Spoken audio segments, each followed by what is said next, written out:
बड़ी खुशी की बात है कि कांग्रेस वर्किंग कमेटी का जो सर्वसम्मति से प्रस्ताव था, जो हम लोगों ने राहुल गांधी जी को आग्रह किया था, वर्किंग कमेटी ने उस आग्रह को उन्होंने स्वीकार किया और कांग्रेस पार्लियामेंट्री पार्टी की चेयरपर्सन सोनिया गांधी जी ने राहुल गांधी जी को नमोनित किया है नेता प्रतिपक्ष के रूप में।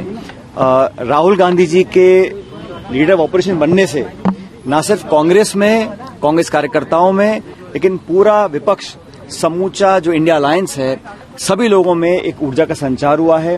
राहुल गांधी जी ने लगातार इस सरकार को चुनौती दी है, पारदर्शिता की लड़ाई लड़ी है, लोगों की आवाज बनने का काम किया है, संसद के अंदर और संसद के बाहर।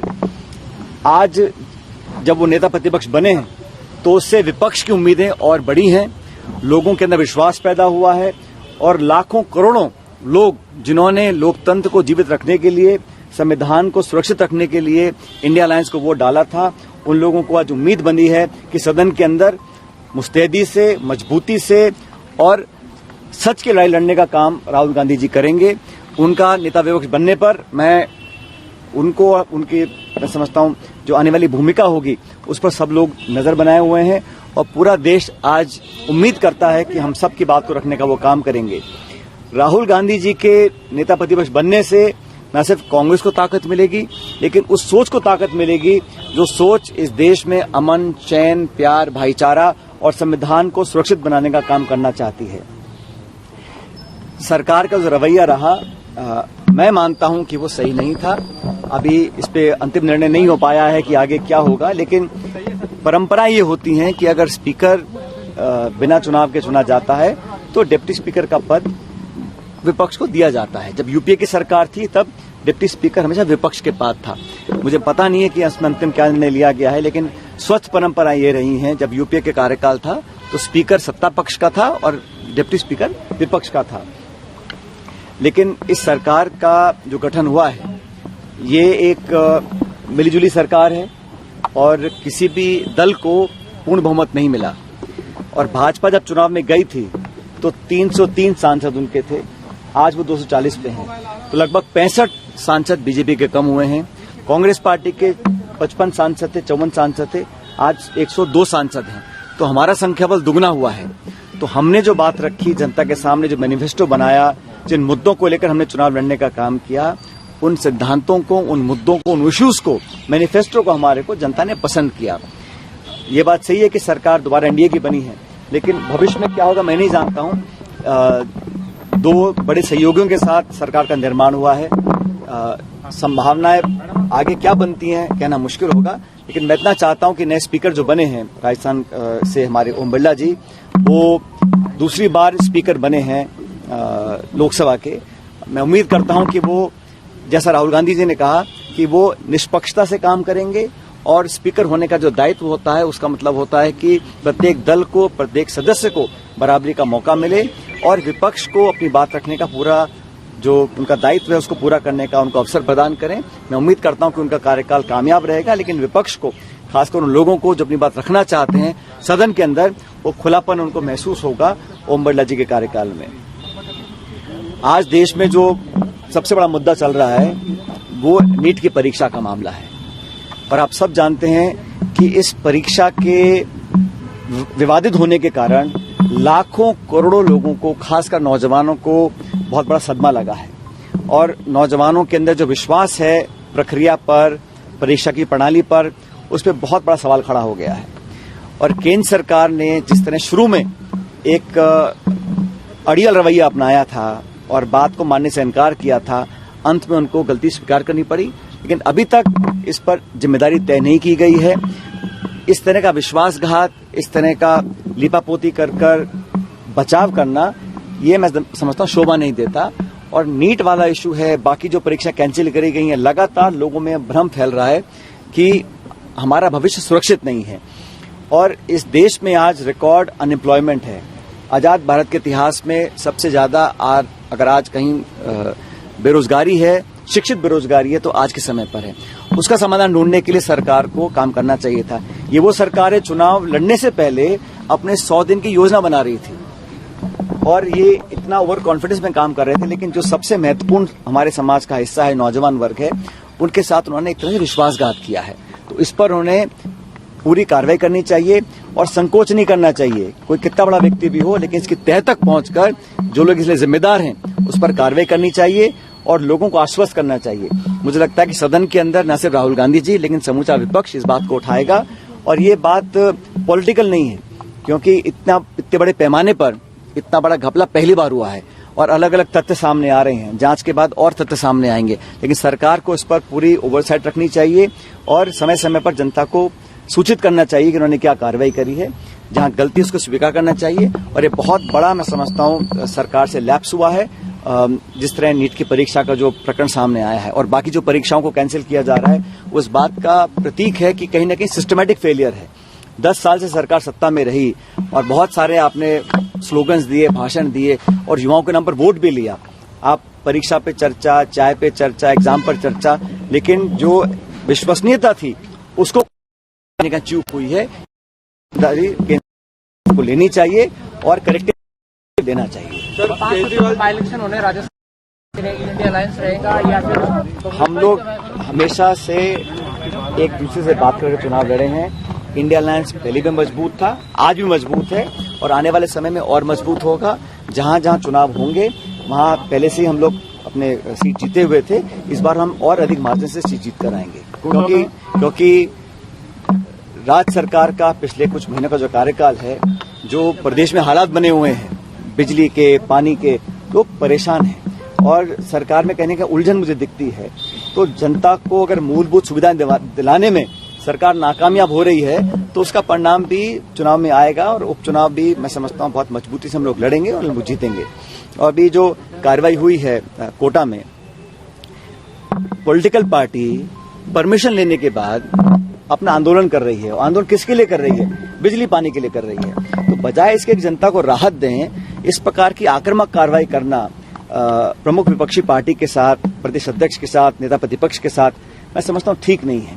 क्योंकि परमिशन के बाद वो धरना वहां किया गया और धरने पर जो हम लोगों ने बात रखी उसका संज्ञान लेकर जनता को सुविधा देने का काम सरकार को करना चाहिए।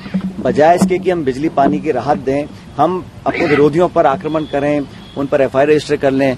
तो ये राजस्थान में इस प्रकार का माहौल पहले कभी हुआ नहीं है और होना भी नहीं चाहिए और ये ठीक नहीं है। और मुझे लगता है कि इसमें कहीं ना कहीं सरकार का जो काम करने का तरीका है वो भी सवाल निशान में आके खड़ा होता है। सर, ये जो डीएनए की जांच की बात की नेताओं में 30 दिखी। पिछली बार जो 150 सांसद एक साथ निलंबित किए गए, एक पक्षीय विधेयक पारित कराए गए।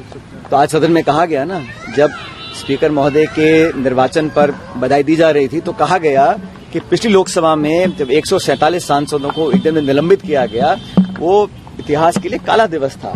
तो हम लोग तो संविधान को, लोकतांत्रिक परंपराओं को, पार्लियामेंट्री जो प्रोसीजर्स हैं उसको हमेशा सबसे ऊपर रखते हैं। और जैसे मैंने कहा, मैं उम्मीद करता हूं कि इस वाले कार्यकाल में उस प्रकार की घटनाएं नहीं होंगी, सबको बोलने का मौका दिया जाएगा और विपक्ष का संख्या बल जो आज है वो पिछले लोकसभा से बहुत ज्यादा है। मतलब बहुत सारे लोगों ने इंडिया अलायंस को वोट डाला है और सत्ता पक्ष में विपक्ष में कोई बहुत ज्यादा गैप नहीं है। इसलिए मनमानी तरीके से काम करना, एक तरफा कार्रवाई करना, मनमानी अपनी जबरदस्ती करना, उस प्रकार की कार्रवाई मैं समझता हूं सरकार नहीं कर पाएगी। उसका ध्यान भी मुझे लगता है स्पीकर को रखना चाहिए। केजरीवाल जी को सीबीआई ने वापस से अरेस्ट किया है और 5 दिन का रिमांड दिया। देखिए, मैं कह रहा हूं ये तो कोर्ट की कार्रवाई है, लेकिन सब समझ रहे हैं कि पिछली सरकार के कार्यकाल में जो दमनकारी नीतियां अपनाई थी उसमें एजेंसी का दुरुपयोग किया गया था और शायद ही कोई भारत सरकार की एजेंसी थी जिसका दुरुपयोग नहीं किया गया। लेकिन इस चुनाव के परिणाम से सरकार को जनता ने आईना दिखाया है कि आप बेवजह सरकारी एजेंसी का दुरुपयोग नहीं करिएगा और लोगों को दबाने का, विपक्ष की आवाज को कुचलने का काम सरकार नहीं करे। ये संदेश स्पष्ट है और मैं मानता हूं कि इस लोकसभा चुनाव में सरकार का निर्माण होना, हार जीत होना, आंकड़े आना अलग बात है, लेकिन जो सबसे बड़ा संदेश है वो संदेश ये है कि स्टेट पावर का, स्टेट एजेंसीज का, सरकार की ताकत का धड़ल्ले से जो मिसयूज किया गया, जो लापरवाही से उसका मिसयूज किया गया, उस पर अंकुश लगाने का काम सरकार को करना चाहिए। और जनता ने ये भी कहा, विपक्ष ने कहा कि संविधान की जो मूल भावना है उसको कहीं ना कहीं ठेस पहुंचाने का काम ये सरकार कर सकती है। जनता ने इंडिया अलायंस और कांग्रेस के तमाम विपक्ष के नेताओं को आपने देखा होगा, हम सब यही बात बोल रहे थे, हमारी बात को बहुत हद तक लोगों ने स्वीकार किया है। 11 लोकसभा सीटें जीती हैं कांग्रेस ने राजस्थान में, बड़ी इंप्रूवमेंट है। क्या आपको लगता है कि अच्छा साइन है कांग्रेस के लिए 2028 के लिए? भाई हम लोगों ने बहुत अच्छा परफॉर्म किया है, तभी तो हमारा संख्या दुगना हुआ है। हम महाराष्ट्र में, हरियाणा में, राजस्थान में हर जगह हमारी संख्या बड़ी हैं। और मैं हमेशा से कहता हूं, जहां पर बीजेपी कांग्रेस का 1-to-1 कॉन्टेस्ट है, वहां पर कांग्रेस का स्ट्राइक रेट पहले से बहुत बेहतर हुआ है। इसलिए हम लोग आज इजाफे में हैं। हम लोग 100 से ऊपर हमारे सांसद जीत कर आए हैं, तो ये शुभ संकेत है। आने वाले समय में चुनाव हरियाणा में है, महाराष्ट्र में है, वहां की तैयारी हो रही है। आज भी दिल्ली में हरियाणा को लेकर बहुत बड़ी मीटिंग खड़गे साहब और राहुल गांधी जी कर रहे हैं। अलग अलग राज्यों की तैयारी कर रहे हैं। जम्मू कश्मीर में चुनाव है, वहां की हम तैयारी कर रहे हैं। तो हम लोग पूरी तैयारी, उपचुनाव की तैयारी हो रखी है। पार्टी ने कमर कस के उपचुनाव की प्रिपरेशन तैयारी कर रखी है।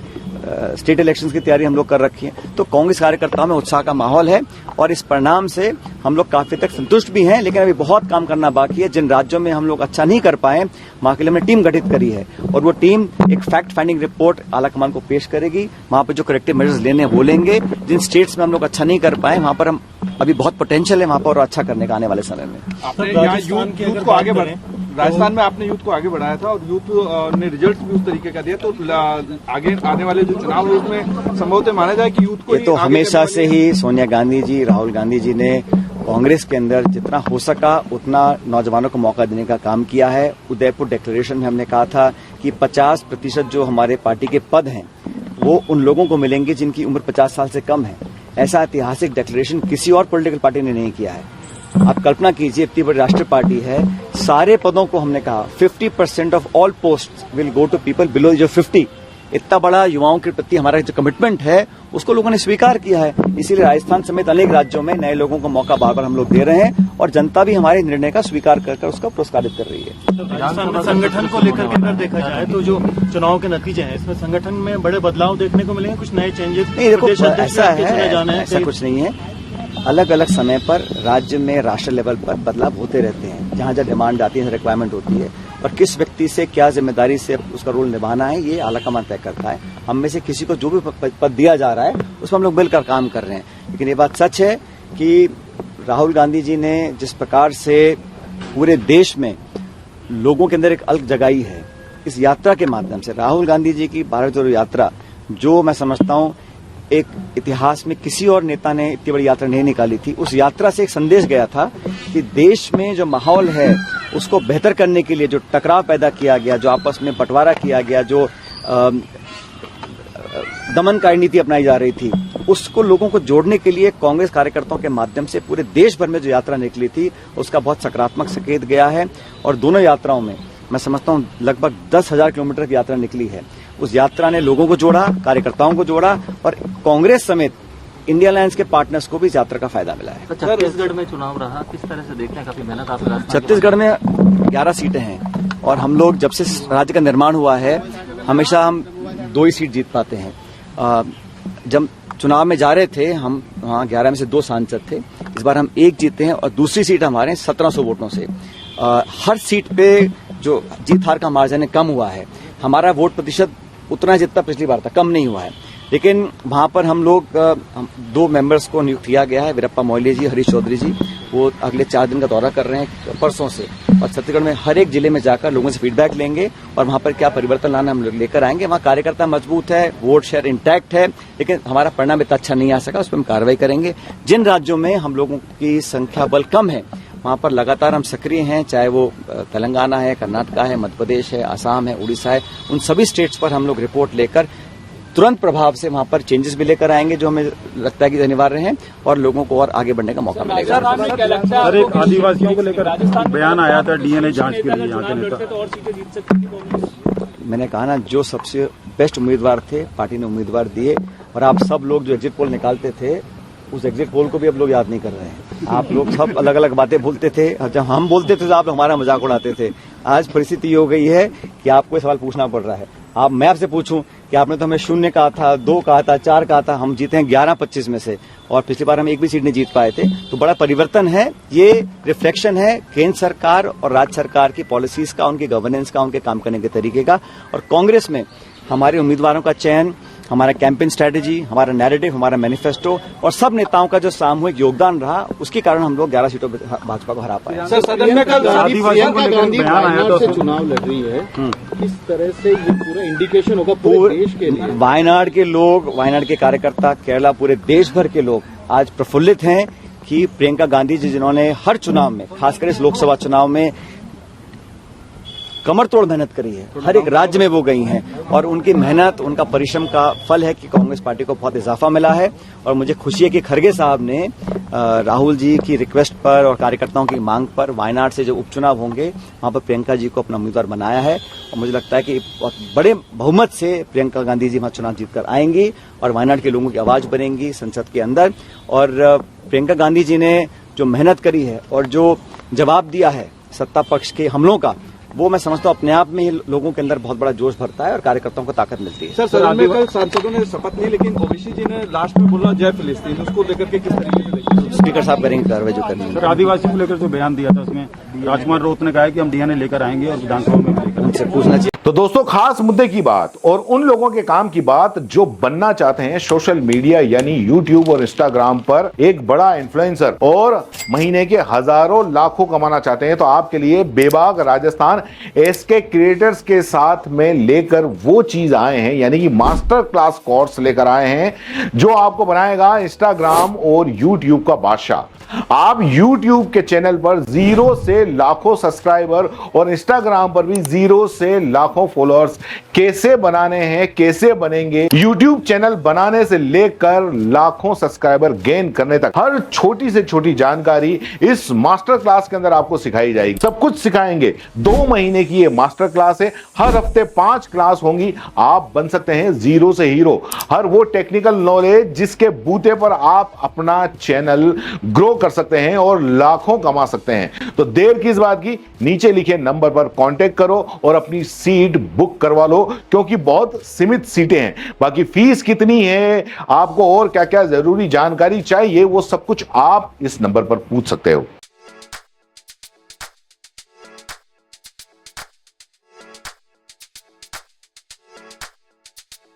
R&T Group of Colleges, यहां आपको मिलता है world class infrastructure in India, well equipped science laboratories, agriculture की यूनिक सीड लैब भी, digital library, computer lab with AI technology, digital board सभी छात्रों के लिए, ऑनलाइन स्टूडेंट्स के लिए पॉडकास्ट रूम भी अवेलेबल है। चित्तौड़गढ़ जिले और MLSU उदयपुर का एकमात्र एक्रीडेटेड कॉलेज। कोर्सेज हैं जिनमें BCA, BCom, BSc, bio, maths, agriculture, BA, B.Ed, BA, B.Ed, BSc, B.Ed, BSTC, MA, MSc, MCom।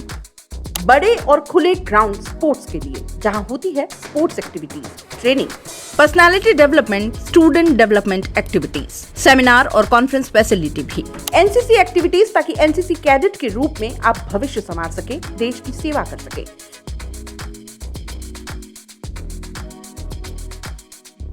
ये विजन है R&T and Vivekananda group of colleges के चेयरपर्सन डॉक्टर वसीम खान का। तो आज ही ज्वाइन करें R&T and Vivekananda group of colleges.